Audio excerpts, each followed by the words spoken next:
حضرت فاطمہ رضی اللہ تعالیٰ عنہ رسول صلی اللہ علیہ وسلم کی سب سے عزیز بیٹی، آپ زہد و تقویٰ، صبر و استقامت اور قربانی کی اعلیٰ مثال تھیں۔ آپ کی زندگی سادگی اور فقر میں گزری، مگر صبر و شکر کا دامن کبھی نہ چھوڑا۔ روایت میں آتا ہے کہ ایک دن حضرت علی محنت مزدوری کے بعد کچھ کھانے کا سامان لے کر گھر پہنچے تاکہ روزہ افطار کیا جائے۔ حضرت بی بی فاطمہ رضی اللہ تعالیٰ عنہ نے کھانے کو محبت سے تیار کیا، مگر جیسے ہی دسترخوان بچھایا گیا، ایک مسکین دروازے پر آیا اور کھانے کا سوال کیا۔ بی بی فاطمہ نے وہ کھانا اللہ کی راہ میں دے دیا۔ دوسری شام یتیم آیا تو وہ کھانا بھی دے دیا۔ تیسری رات ایک قیدی آیا اور حضرت فاطمہ رضی اللہ تعالیٰ عنہ نے پھر اپنا سارا کھانا دے دیا۔ 3 دن تک اہل بیت نے صرف پانی سے روزہ افطار کیا، مگر اللہ کے لیے ایثار کا یہ مظاہرہ بے مثال تھا۔ اسی واقعے کی طرف قرآن مجید میں اشارہ کیا گیا ہے، اور وہ اللہ کی محبت میں مسکین، یتیم اور قیدی کو کھانا کھلاتے ہیں اور کہتے ہیں ہم تم سے کوئی بدلہ اور شکر گزاری نہیں چاہتے، بس اللہ کی رضا چاہتے ہیں۔ نبی کرام صلی اللہ علیہ وسلم کی سحری انتہائی سادہ ہوتی، مگر آپ سحری کو باعث برکت قرار دیتے۔ حضرت انس رضی اللہ تعالیٰ عنہ سے روایت ہے کہ رسول صلی اللہ علیہ وسلم نے فرمایا، سحری کھایا کرو کیونکہ سحری میں برکت ہے۔ کبھی آپ چند کھجوروں سے سحری فرماتے، کبھی پانی یا دودھ پر اکتفا کرتے۔ آپ کا یہ طرز عمل سادگی، شکر گزاری اور تقویٰ کی بہترین مثال تھا۔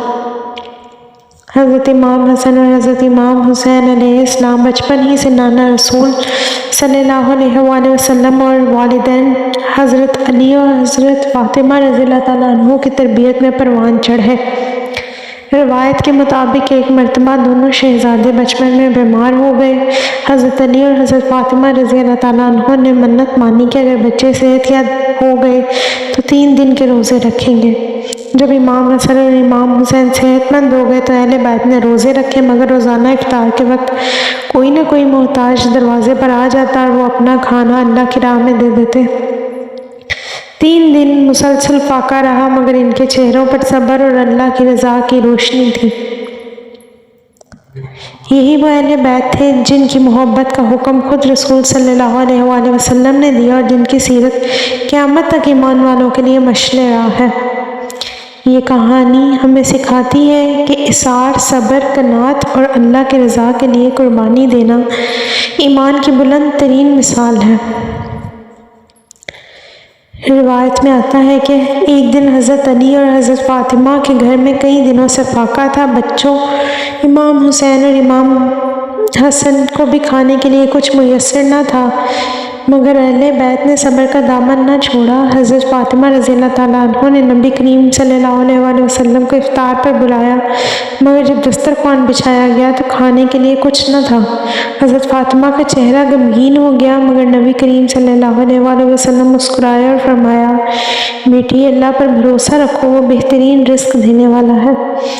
اتنے میں دروازے پر دستک ہوئی۔ جب دروازہ کھولا گیا تو دیکھا کہ ایک فرشتہ نورانی طباق لیے کھڑا ہے۔ حضرت فاطمہ حیران ہو گئی۔ نبی کریم صلی اللہ علیہ وسلم نے فرمایا، بیٹی یہ اللہ کا رزق ہے جو تمہارے صبر و ایثار کے بدلے میں بھیجا گیا ہے۔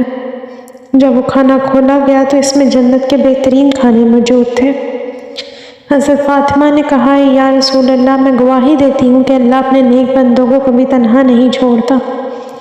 یہ اللہ کی خاص رحمت تھی جو اہل بیت کے گھر نازل ہوئی۔ یہ واقعہ ہمیں سکھاتا ہے کہ ہمیں اللہ پر بھروسہ رکھنا چاہیے، صبر و شکر کرتے رہیں تو وہ ایسے رستے سے رزق عطا کرتا ہے جس کا ہم نے کبھی تصور بھی نہ کیا ہو۔ امید کرتی ہوں آپ کو اس سے کہیں سے سبق ملے ہوں گے۔ ایسی مزید اسلامی کہانیوں کے لیے میرے چینل کو سبسکرائب کریں۔ ملتے ہیں ایک اور ویڈیو کے ساتھ، تب تک کے لیے اللہ حافظ۔